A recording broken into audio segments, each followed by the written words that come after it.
Hello everyone, সবাইকে জানাই শুভ দোল পূর্ণিমা ও রং খেলার অনেক অনেক শুভেচ্ছা।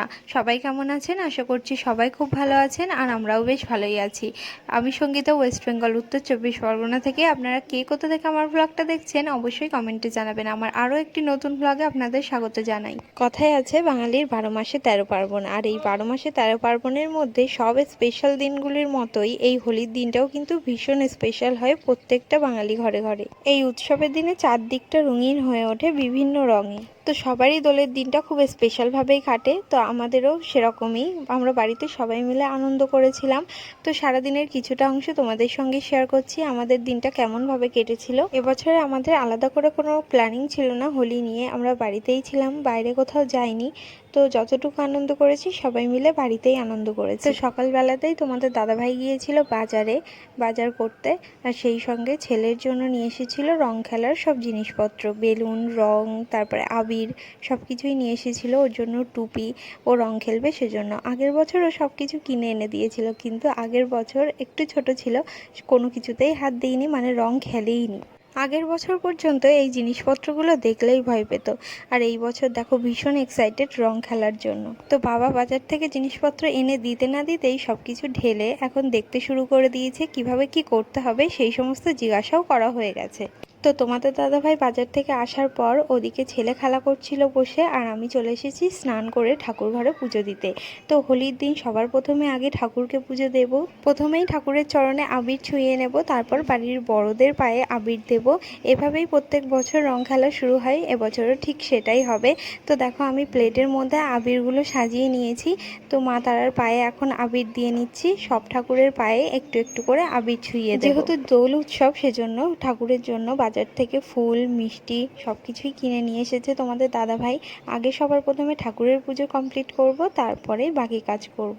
ভগবানের কাছে একটাই কামনা করি, এই দোল উৎসবের রঙিন দিনে সবার জীবন যেন রঙিন হয়ে ওঠে। তো এদিকে আমার পুজোটা প্রায় কমপ্লিট হয়ে গেছে। এবার যাব নিচে, আমাদের যে নিচে বেল গাছ রয়েছে আর তুলসী মন্দির রয়েছে, ওখানেও একটু একটু করে আবির দিয়ে দেবো।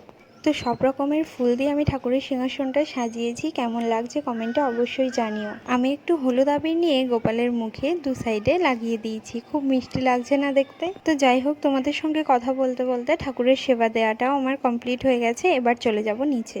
তো আমি ঠাকুর ঘর থেকে সোজা চলে এসেছি নিচে, যেখানে আমাদের তুলসী মন্দিরটা রয়েছে। তুলসী মন্দিরে দিয়ে নিচ্ছি এখন আবির। তো যে কটা কালার ছিল সব কালারগুলোই আমি তুলসী মন্দিরে একটু একটু করে দিয়ে দিয়েছি সুন্দর করে। আর এখন চলে এসেছি বেলগাছ তলায়, বেলগাছেও একটু একটু করে আবির দিয়ে দেব। তো প্রত্যেক বছর এভাবেই আমার দোলের দিনটা শুরু হয়। তো এর আগে যেহেতু আমি ব্লগ ভিডিও বানানো শুরু করিনি, সেজন্য তোমাদের সঙ্গে কখনোই শেয়ার করা হয়ে ওঠেনি। কিন্তু যেহেতু এবছর থেকে আমি ব্লগ ভিডিও বানানো শুরু করেছি, সেজন্য তোমাদের সঙ্গে শেয়ার করতে খুবই ইচ্ছে হলো। আর এদিকে ঠাকুরের পুজো দিয়ে এসে ছেলেকে খাইয়ে দিয়েছিলাম, আর ও এখন রেডি হয়ে গেছে রং খেলবে সেজন্য। তো টুপিটা মাথায় পরিয়ে দিয়েছি, আর এদিকে ওর বাবা যে রংটা এনে দিয়েছিল সেই রংটাই বালতির মধ্যে জল দিয়ে গুলে দিয়েছি, সেটা নিয়েই খেলা করছে একা একা। তো ঘড়িতে সকাল 10:30টার মতো বাজে, আর আমার এখনো রান্না হয়নি, সেজন্য ও একা একাই রং খেলছে। আমিও যেতে পারছি না, রান্না কমপ্লিট করে তারপরে ওর কাছে যাব। তো এদিকে আমি চিকেন বসিয়ে দিয়েছি। তো প্রথমেই আমি মশলাটা বানিয়ে নিয়েছিলাম, তার মধ্যে চিকেনগুলো তুলে দিয়ে ভালো করে কষিয়ে এখন আমি জল ঢেলে দিলাম। তো খুব বেশি পরিমাণে জল আমি দিইনি, কেননা আমি ঝোল বানাবো না, কষা কষাই রান্না করব, সেজন্য সিদ্ধ হওয়ার মতো জলটা দিয়েছি। তো চিকেনটা ততক্ষণ হতে থাক, আর আমি বাইরে গিয়ে দেখে আসি ছেলে কি করছে। তো বাইরে যেতে না যেতেই দেখি পুরো রং মেখে সং হয়ে গেছে। এই যে অবস্থা, মুখের অবস্থাটা একটু দেখো। তো আমাদের যেহেতু একদম মেন রোডের ওপরেই বাড়ি, এই রাস্তাটা দিয়ে সব সময় বড় বড় গাড়ি যেতেই থাকে, সেজন্য সব সময় আমি তালা মেরে রেখে দিই গেটে। কেননা ছেলে প্রচণ্ড ছটফটে এবং দুরন্ত, ও রাস্তায় উঠলেই এদিকে ওদিক ছুট দেয়, আর গাড়ি এসে গেলে খুবই সমস্যা হয়ে যাবে, সেজন্য আমি একদমই ওকে বাইরে বের করি না। এর আগে এমন হয়েছে, ও বাড়ি থেকে বেরিয়েছে আর সঙ্গে সঙ্গে একটা গাড়িও চলে এসেছে। সেজন্য আমরা যখন রাস্তায় বেরোই কোনো দরকার হলে তখনই আমাদের সঙ্গে যায়, তা না হলে একা একা কখনোই ওকে ছাড়ি না, আর গেটটাও খুলে রাখি না। তো গেটের বাইরে রাস্তার ওই পাশে বাচ্চারা ওখানে রং খেলছিল, ওইখানে যাবে বলে ভীষণই বায়না করছিল। তো আমি যেতে দিইনি, কেননা আমার যেহেতু রান্না হয়নি আমি ওর সঙ্গে যেতে পারবো না, সেজন্য আমি ওকে একা ছাড়তে চাই না। তো ওই বাচ্চাগুলোকে বলেছিলাম আমাদের গেটের মধ্যে এসে রং খেলতে, কিন্তু ওরা রাজি হয়নি, ওদের কোথাও একটা যাওয়ার আছে সেজন্য।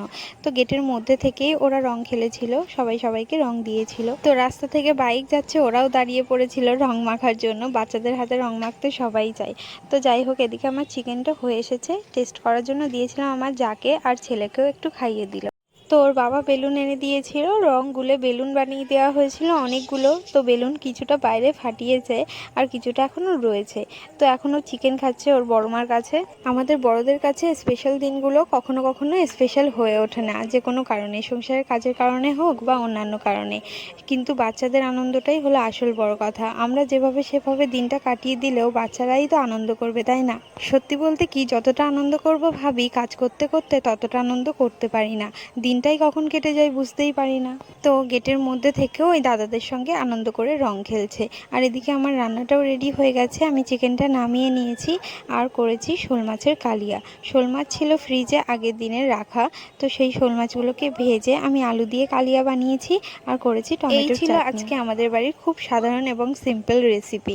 তো এই 3 ভাগেই আমি রান্না করেছিলাম, খুব বেশি আয়োজন আজকে কিছু করতে পারিনি, এই সামান্য কিছুই রান্না করেছি। তোমরা আজকে কি কি স্পেশাল ডিশ বানিয়েছো অবশ্যই কমেন্টে জানিও। তো বেশ অনেকটা পরিমাণেই রং মেখেছিল, ভালো করে সাবান দিয়ে স্নান করিয়ে দিয়েছি, ঘষে ঘষে সব রং তুলে দিয়েছি, তারপরে এখন খাওয়াতে বসিয়ে দিয়েছি। তো আজকের ব্লগটা আমি এখানেই শেষ করছি। সবাই খুব ভালো থেকো, সুস্থ থেকো। আর আজকের ব্লগটা তোমাদের কেমন লাগলো অবশ্যই কমেন্টে জানাতে ভুলো না। দেখা হচ্ছে অন্য কোনো ভিডিওর সঙ্গে।